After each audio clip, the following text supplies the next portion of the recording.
falling, I'm falling, I'm falling, I'm falling, I'm falling. Shouldn't be trusting me, I could be making it all up, you know. Control, you don't know me. I'm a danger to myself. Good morning, good afternoon, good evening, whatever time it is that you are tuning in. This is Unapologetically Me, featuring me. No special guest, just me. Welcome to everyone who is new here. I hope that you guys have been following this whole series that I'm doing, given the fact that the penalty phase is currently going on in the courts right now for this case. I think it's very important that everybody know the facts before forming an opinion about whether or not Nikolas Cruz should get the death penalty or life in prison. We will be talking about those things in a later video when I'm done with the series that giving you all the information. To all my current subscribers, thank you guys so much for coming back and watching my videos. I really do appreciate it. I appreciate you bearing with me while I deep dive on this one. Usually I am doing all sorts of different criminal cases, but this criminal case in particular, I just feel very strongly about, and so I appreciate you guys riding this wave with me. So, Part 5, here we go.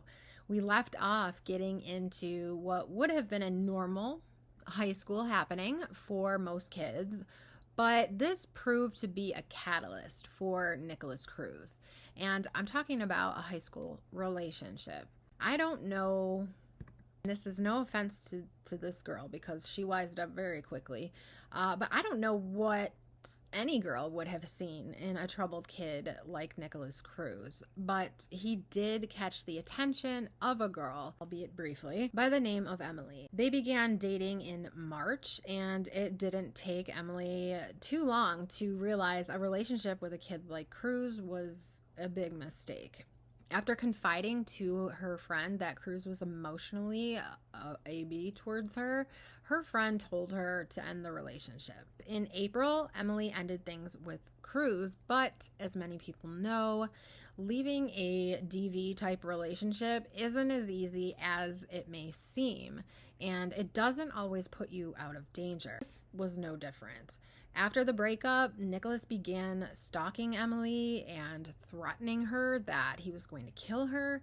He would say all sorts of awful things to her and harass her to the point where another friend would walk her to the bus just to make sure that she was okay. Her friends never left her alone. Cruz even broke into Emily's Instagram account where he came across messages from a girl by the name of Dana, who was that friend that convinced Emily or urged Emily to break up with Cruz.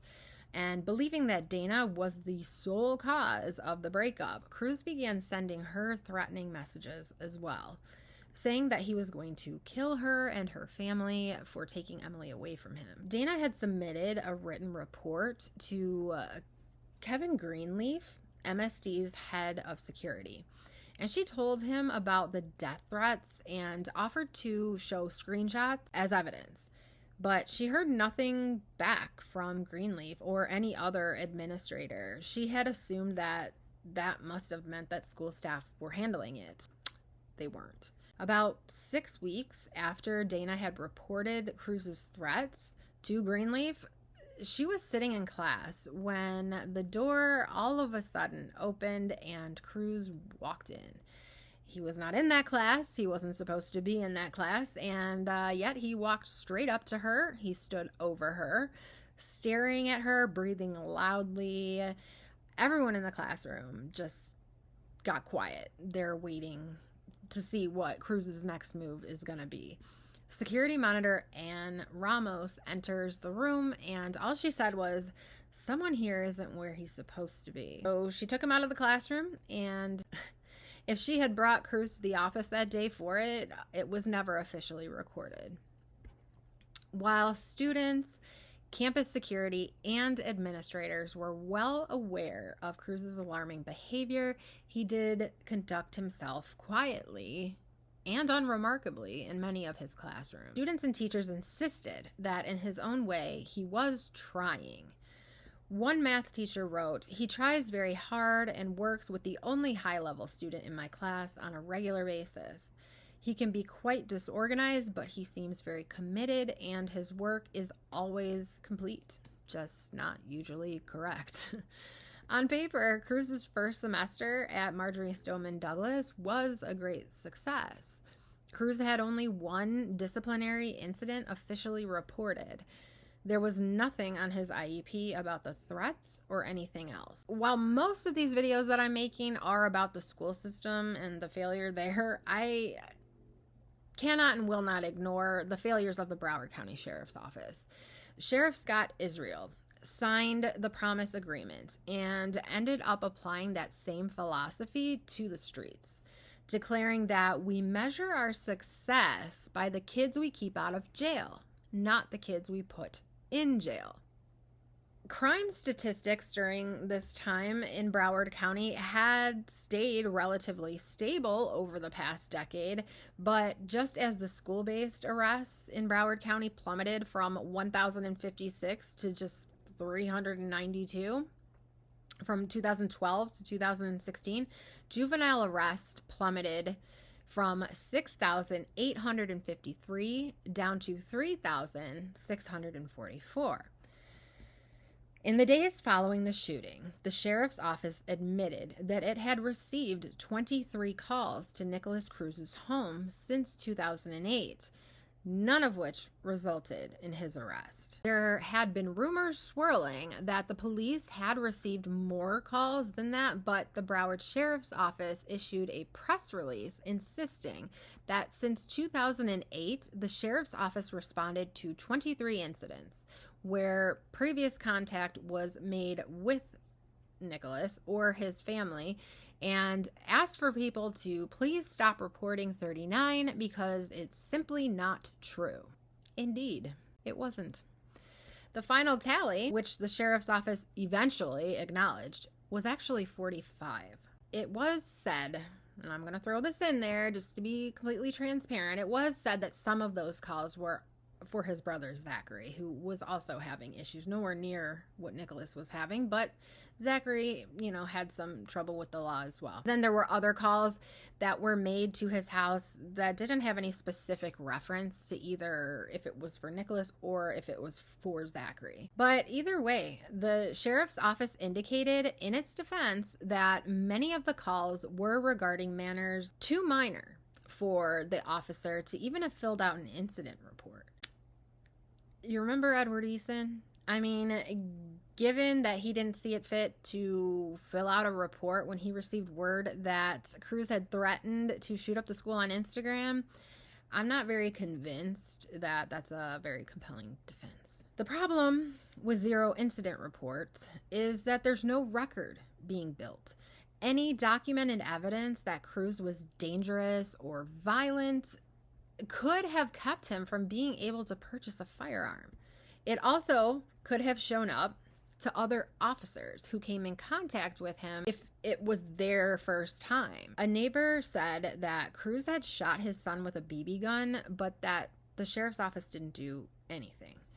There's also no record of anything matching that description in any documents that were released by the sheriff's office. Other neighbors told the media that Cruz routinely shot squirrels and stabbed rabbits, and he once ordered his dog to attack a neighbor's piglets. There were no records matching those descriptions either. Oh, this is a video that I'm going to show you, which was captured by a neighbor of Cruz, and it's him with his pellet gun in the backyard.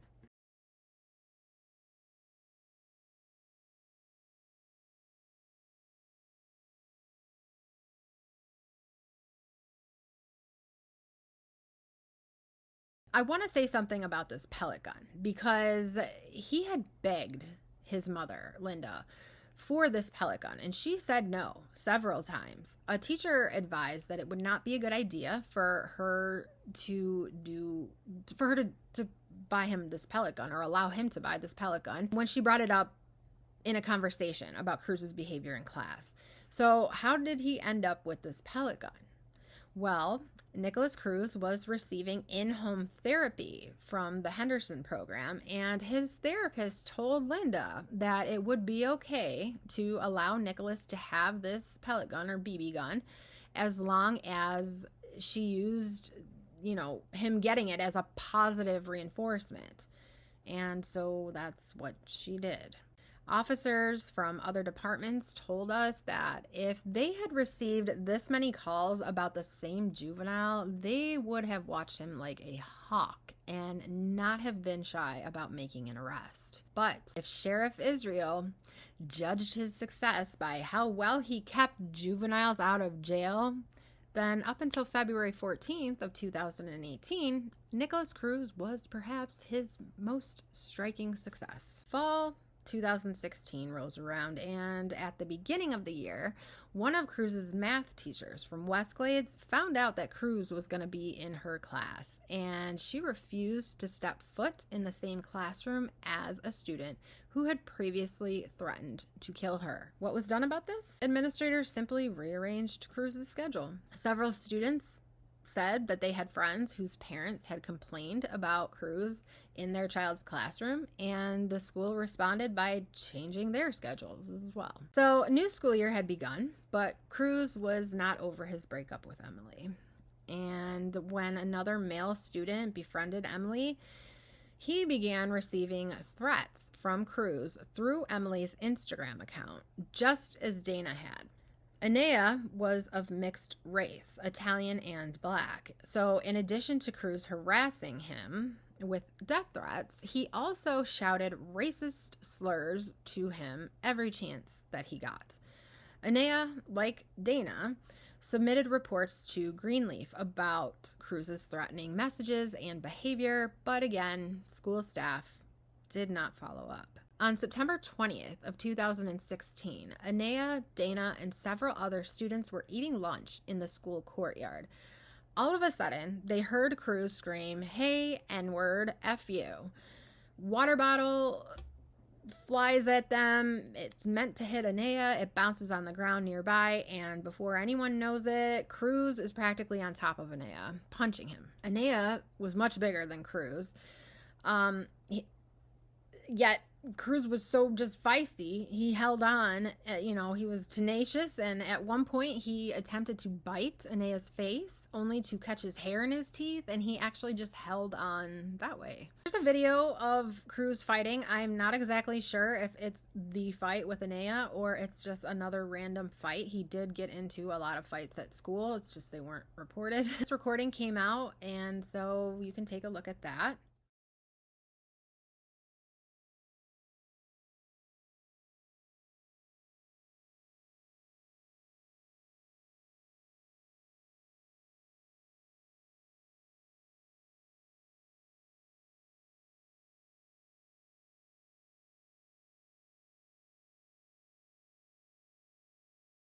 This was the last straw for many students. They went as a group to the school office and they told Assistant Principal Winifred Porter that they wanted to all make statements about Nikolas Cruz. And not just about this fight, but about Cruz's behavior in general. Death threats, the racial slurs, the constant craziness that he was exhibiting. They were all separated so that they couldn't coordinate their written statements, yet they all had the same thing to say.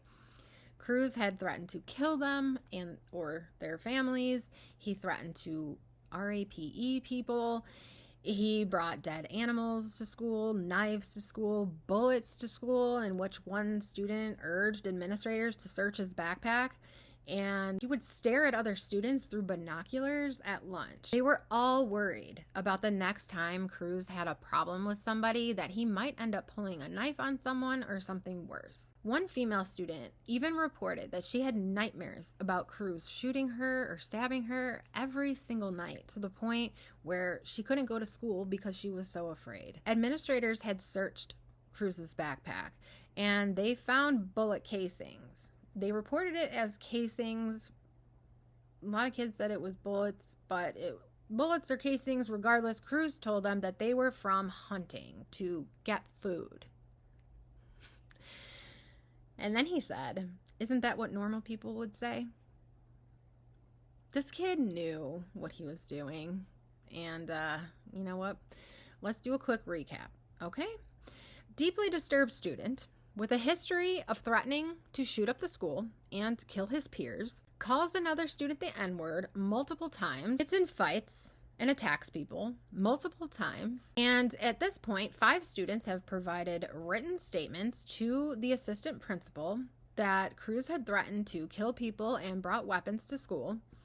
They also expressed concern that Cruz might be carrying weapons and could possibly kill someone the next time he became angry. At the students' urging, administrators allegedly searched Cruz's backpack and found bullets or bullet casings. I don't consider these minor infractions. Many of these offenses were arrestable, but Scott Peterson's police logs from that month show zero evidence that he was even consulted. Instead, administrators gave Cruz a 2-day internal suspension and developed a safety plan that banned him from bringing a backpack on campus.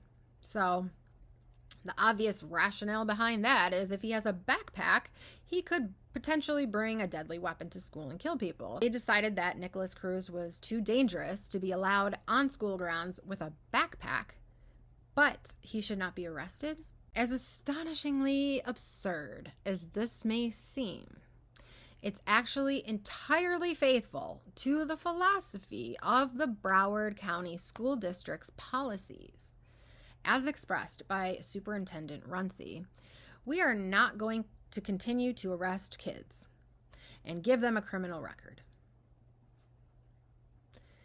The fight with Anaya was 4 days after Cruz turned 18, the age which anyone without a criminal record can purchase firearms.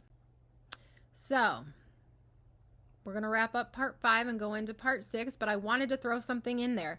I was watching Night Watch. I don't know if you guys know what that is. I have Discovery Plus. I was watching Night Watch. It is it's like Cops, but it's a little bit more graphic and real. But it's cops and EMT, and they work the night shift. And their 2 locations are New Orleans and Tampa. And Tampa, Florida, the episode I was watching the other night, you can hear the police officers just frustration with the fact that they cannot really arrest juveniles, or even if they do, the juveniles are out, like, you know, back to mommy, you know, and they don't really get any type of punishment for what they're doing. It's corrupting these juveniles. The criminals that are over 21 are enlisting these young kids that are under the age of 18 to commit all of these crimes for them, basically. So gun running, drug running, any of that. And knowing that they're just going to get a slap on the wrist if they're arrested, and they won't do any time for any of these things. That's not the way that I would want my city run. I don't know about you guys, but it is a problem. And I live in Chicago. Same thing goes for Chicago. I mean, most of this came from Chicago. We had Arnie Duncan, and Arnie Duncan is the one who actually talked to Robert Runcie about these policies, and that's where the Promise program kind of came from. So I'm facing it here too, and it's, you know, we just had a shooting in Highland Park, which is about 30 minutes from where I stay, and it's scary. We got to do more. We got to do better. And I hope that maybe some of these videos will get out to the right amounts of people and we can save some lives, because something's got to happen. So anyway, you guys, thank you so much for watching. If you didn't hate this video, I would love it if you liked it. It does help me do a lot of research to give you guys what I give you, and I hope you guys appreciate it. I certainly appreciate you taking your time to not only watch my video, but click the like button if you didn't hate it, and comment. I mean, comment all you want. You got questions, go ahead and ask me, whatever. I suggest you pick up the book that I got a lot of this information from, and I also suggest that maybe you check out the trial, see what's going on there. I'll talk to you guys later. Thank you. Oh, like and subscribe. Bye-bye.